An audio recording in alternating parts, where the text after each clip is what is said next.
ಕರ್ನಾಟಕ ಕಾವಲು ಪಡೆಯ ವತಿಯಿಂದ ದಿನಾಂಕ 26/1/2025ರಂದು 76ನೇ ಗಣರಾಜ್ಯೋತ್ಸವದ ಅಂಗವಾಗಿ ಗುಂಡ್ಲುಪೇಟೆ ಪಟ್ಟಣದ ಚಾಮರಾಜನಗರ ರಸ್ತೆಯಲ್ಲಿರುವ ಯೋಧ ಶಿವಾನಂದ ಸ್ಮಾರಕದ ಮುಂಭಾಗದಲ್ಲಿ ರಾಷ್ಟ್ರೀಯ ಧ್ವಜಾರೋಹಣ ನೆರವೇರಿಸಿ ಆಚರಿಸಲಾಯಿತು.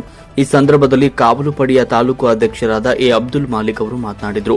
ದೇಶಕ್ಕಾಗಿ ಹಲವಾರು ಯೋಧರು ತ್ಯಾಗವನ್ನ ಸ್ಮರಿಸಿದರು.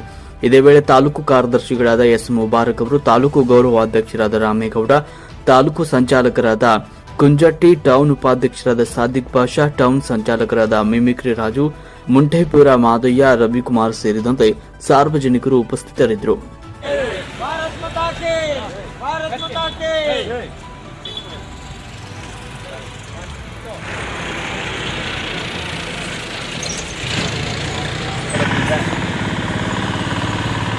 ಎಂದಿನ ವಾಡಿಕೆಯಂತೆ ಈ ವರ್ಷವೂ ಸಹ ಗಣರಾಜ್ಯೋತ್ಸವದ ಅಂಗವಾಗಿ 76ನೇ ಗಣರಾಜ್ಯೋತ್ಸವದ ಒಂದು ಆಚರಣೆಯನ್ನು ಗುಂಡ್ಲುಪೇಟೆ ತಾಲೂಕಿನ ಗುಂಡ್ಲುಪೇಟೆ ಪಟ್ಟಣದ ಶಿವಾನಂದ ಸ್ಮಾರಕದಲ್ಲಿ ವಾಡಿಕೆಯಂತೆ ಹಮ್ಮಿಕೊಂಡಿದ್ದು, ಈ ಕಾರ್ಯಕ್ರಮದಲ್ಲಿ ಅತಿಥಿಗಳಾಗಿ ಆಗತಕ್ಕಂಥ ಕರ್ನಾಟಕ ಕಾವಲು ಎಲ್ಲರಿಗೂ ನನ್ನ ಸ್ವಾಗತವನ್ನು ಬಯಸ್ತೇನೆ.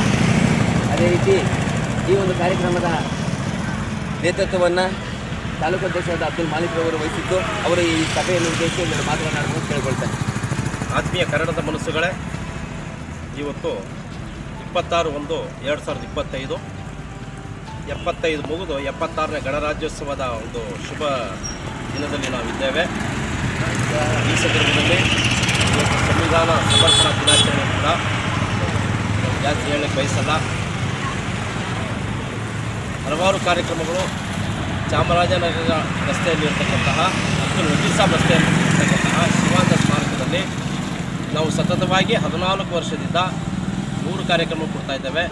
ಒಂದು ಗಣರಾಜ್ಯೋತ್ಸವ, ಸ್ವಾತಂತ್ರ್ಯ ದಿನಾಚರಣೆ, ಕನ್ನಡ ರಾಜ್ಯೋತ್ಸವ, ಆಮೇಲೆ ಕಾರ್ಗಿಲ್ ವಿಜಯೋತ್ಸವ ಕೂಡ ನಾವು ನಿರಂತರ ಮಾಡ್ಕೊಂಡು ಬರ್ತಾ ಇದ್ದೇವೆ. ಈ ಸಂದರ್ಭದಲ್ಲಿ ಹೇಳಕ್ಕೆ ಬಯಸ್ತೇನೆ, ರಾಷ್ಟ್ರೀಯ ನಾಯಕರ ಒಂದು ತತ್ವ ಸಿದ್ಧಾಂತಗಳನ್ನು ಅಳವಡಿಸಿಕೊಂಡು ಯುವ ಪೀಳಿಗೆ ಸಾಮಾಜಿಕವಾಗಿ ಒಳ್ಳೊಳ್ಳೆ ಕೆಲಸಗಳನ್ನು ಮಾಡಬೇಕು ಅಂತ ಈ ಸಂದರ್ಭದಲ್ಲಿ ಒಂದು ಸಂದೇಶವನ್ನು ಕೊಡುವ ಮೂಲಕ ನಾನು ಮಾತು ಮುಗಿಸ್ತಾ ಇದ್ದೇನೆ. ಜೈ ಭಾರತ್, ಜೈ ಭೀಮ್, ಜೈ ಭೀಮ್.